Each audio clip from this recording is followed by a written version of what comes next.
Today in the show, the Eddie Howe era at Newcastle is officially over. The manager resigns following the collapse of the project, while the Magpies urgently strike a deal with Matthias Jaissle. At the same time, in Paris, PSG wins the race against Liverpool for Maghnes Akliouche. Barcelona searches for a budget target man and contacts Alexander Serloff, while Fulham snatches Gonzalo García from Real. We talk about all this and much more right now. Gonzalo García officially moves to Fulham as the London club reached a full agreement with Real regarding the forward's transfer. The fixed compensation fee for the academy product stands at €40 million, with an additional €2 million structured as bonus payments. The Royal Club retained 30% of any future sell-on fee for the striker, while also securing a right of first refusal, allowing them to match any bid from other teams in the future. Furthermore, the Londoners are finalizing the signing of another Castilla talent, 21-year-old midfielder César Palacios, effectively executing a double raid on the Madrid system. The primary instigator of this double transfer was head coach Álvaro Arbeloa, who took charge of the London side and issued a clear request to management to sign familiar performers. The manager is building a new tactical model based on a 4-3-3 system with an emphasis on intense pressing, so bringing in Gonzalo García and César Palacios, whose potential he knows inside out from working together in Castilla, will accelerate the tactical overhaul. For the forward himself, the decisive factor was absolute trust from the manager and a guaranteed starting striker role in the Premier League. Due to fierce competition in the Real squad from Kylian Mbappe and Endrick, the young forward was destined to remain deep in the reserves. Moving to Fulham gives him a brilliant opportunity to unlock his potential at the highest level under a familiar manager. Meanwhile, the link with the Madrid side remains intact, thanks to clauses covering sell-on percentages and the right of first refusal. The Giants board can monitor the player's progress in England while leaving the door open for his potential return to the Santiago Bernabéu stadium in the event of a breakout explosion. By the way, the sales of Gonzalo García and César Palacios were merely part of a massive financial success for the Real Academy. During this transfer window, the Royal Club generated an impressive €196 million solely through selling products of their setup known as La Fabrica and payouts from sell-on clause percentages. Such figures once again confirm the status of the Madrid Academy as one of the most lucrative and efficient in world football. Barcelona is forced to adjust its plans to bolster the attacking line due to a severe injury to Eli Jr. Krupi. Negotiations for the forward were folded earlier following Bournemouth's refusal to sell, and now the player has suffered a foot injury requiring surgery that will sideline him for 3 to 4 months, completely ruling out a transfer. Because of this, the club hierarchy is holding back an offer for Julian Alvarez and remains in a waiting pattern while exploring alternative market options. Sporting director Deco's primary bet is on extending the contract of Ferran Torres, who under Hansi Flick demonstrates elite efficiency and scores consistently. Despite interest and contacts between PSG representatives and the Spaniards' camp, Barcelona counts on making him the primary central forward for next season. Instead of dropping €100 million on a single-star striker, the club plans to sign a budget target man in the mold of Vedat Muriqi to reinforce late-game scenarios. Among other market options, Barcelona considered João Pedro, but Chelsea strictly refuses to enter any negotiations for the London attacker. That is why 30-year-old Alexander Serloff remains an alternative rotation option. Since Atletico Madrid signed other performers for their attacking line, the Madrid side might agree to let the forward go for reasonable compensation, making this scenario entirely realistic. Thus, a very interesting situation emerges. Barcelona is prepared to spend over €100 million on a top central forward, but simply cannot find a suitable candidate. Clubs either strictly refuse to release their stars, or market options lack the required quality. Under these conditions, the most realistic path for the club is to make Ferran Torres the primary starter. Maghnes Akliouche is one step away from a move to PSG, as the Parisian club and Monaco reached a fundamental breakthrough in negotiations over the transfer of the 24-year-old attacking midfielder. Following several rejected bids, the parties agreed on a financial package that, including add-ons, will exceed 50 million euros. Currently, final details regarding payment structure and bonus schedules are being ironed out between the clubs, after which the footballer will undergo a medical examination in Paris. PSG head coach Luis Enrique views Akliouche as the ideal replacement for Lee Kang-in, who joined Atletico Madrid for 40 million euros.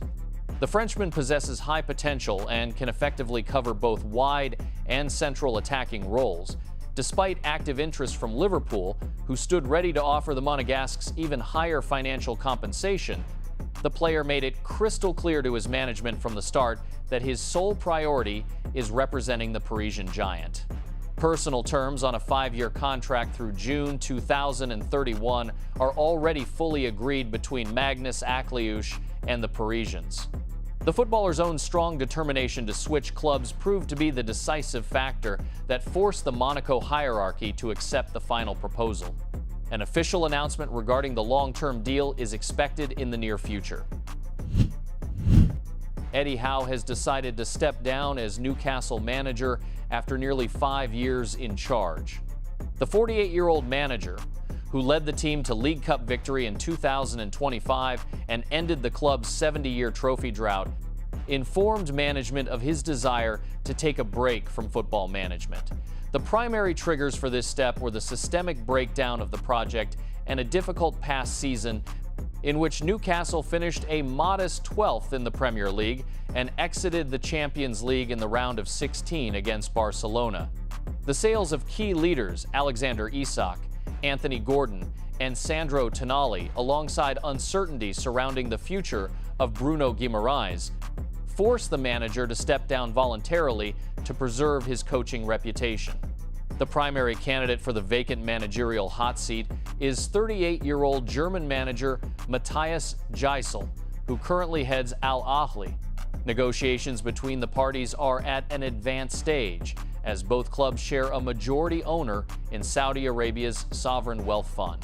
The German manager earned recognition during his tenure at Salzburg, where he won domestic titles before capturing back-to-back Asian Champions League titles with Al Ahly in 2025 and 2026. His style, built on relentless, high-pressing and vertical attacking football in the philosophy of Ralf Rangnick, is viewed as optimal for the project's evolution. Eddie Howe's departure draws a curtain on an entire era in Newcastle history, as he single-handedly elevated the team from the relegation zone to European competitions and silverware. However, roster shortages and transfer market uncertainty made further work too risky for his career, so the manager preferred to leave on his own terms. Meanwhile, Matthias Jaissle will have to solve squad depth issues from day one and urgently prepare a revamped lineup for the opening match day against Liverpool. Write in the comments whether Eddie Howe made the right choice by leaving Newcastle. Kerem Albeovich is moving to Juventus as the Turin club fully agreed a deal to sign the 18-year-old Bosnian talent from Bayer. The compensation fee for the winger will stand at 33 million euros, while including bonuses, the total package is valued between 35 and 40 million euros. This transfer will set a record for players under 19 years of age in Bundesliga history. The player himself has already agreed personal terms on a long-term 5-year contract running until June 2031. The primary rival for the Turin side in the race for the young talent was Chelsea, who also attempted to hijack the winger. Furthermore, Atalanta and Napoli showed interest, but Albeovich favored the Juventus project from the outset due to guaranteed playing time on the flanks. The player's firm stance proved to be the decisive factor in swiftly wrapping up talks between the clubs. All final details are currently agreed upon, and following medical procedures, the player will officially sign his contract with the Turin side to join preseason preparations. Thus, Juventus acquires one of Europe's most promising talents to reinforce its attacking line. Rafael Liao finds himself at the center of attention for Turkish giants, as Fenerbahce and Galatasaray actively compete for the signature of the 27-year-old Milan winger. Milan owner Jerry Cardinale took a firm stance, strictly rejecting simple loan options and setting a minimum price tag for a permanent transfer at €50 million plus add-ons. The Rossoneri management will agree only to a direct sale or a loan with a mandatory purchase clause, significantly complicating talks for potential suitors. Rafael Liao himself informed Milan management at the end of the season of his desire to change club allegiance, considering his cycle at the team fully exhausted. Although the Portuguese player's primary priorities remain the Premier League and La Liga, none of the giants from those championships launched an official bid. Due to a lack of alternatives in top leagues, the footballer is forced to examine proposals from Istanbul in detail, relying on maintaining high financial terms. Fenerbahce currently aims to wrap up a deal for around €40 million via an obligation-to-buy structure and prepares to submit an official request following Champions League qualifying matches. In parallel, Galatasaray is attempting to operate through intermediaries to agree personal terms with the winger's camp, who expects a net salary of €10 million per year plus bonuses. The final outcome will depend on whether one of the clubs agrees to satisfy the financial demands of Milan and the player himself.